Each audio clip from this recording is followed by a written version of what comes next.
la réforme de la retraite à 64 ans. Pourquoi ils font ça? Parce que pendant les législatives, ils expliquaient que finalement, en s'alliant avec Ciotti, ils étaient pour la retraite à 66 ans et qu'ils ne voulaient plus supprimer ce vol de 2 ans de vie de Français qui n'a jamais été approuvé ni par l'Assemblée et par le Parlement, ni par le peuple français qui continue de massivement le rejeter. On l'a vu encore dans les élections du 7 juillet. Mais alors là, donc, ils font semblant de vouloir abroger la réforme de la retraite, mais par 2 fois en commission cette semaine, ils ont voté contre l'abrogation de la réforme de la retraite quand nous l'avons proposé à la fois dans le projet de loi de financement de la sécurité sociale en commission affaires sociales et dans le projet de loi de finances en commission des finances.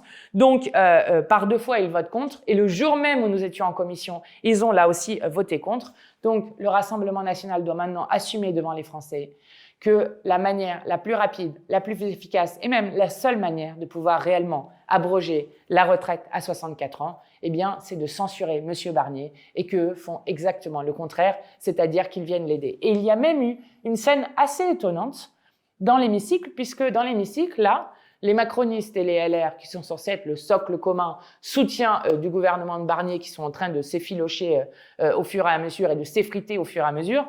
La preuve, nous avons gagné la vice-présidence de l'Assemblée nationale, puisque Jeanne Var, qui était vice-présidente jusqu'alors des Républicains, de la droite, donc qui est en soutien de Barnier, est devenue ministre, et que ce n'est pas la droite ni les macronistes qui ont gagné le poste, mais l'écologiste Yordanov, donc le nouveau Front populaire, et donc nous avons encore augmenté notre majorité au bureau. Donc, ils sont en train de s'effriter de partout et littéralement, ils devaient être 40 dans l'hémicycle tout hier lorsque nous discutions du budget. Donc, quand vous voyez ça, ceux qui ont permis de sauver certaines parties du budget Macron en refusant nos amendements, eh bien, c'est le Rassemblement national qui siège uniquement pour là aussi sauver Barnier et Macron.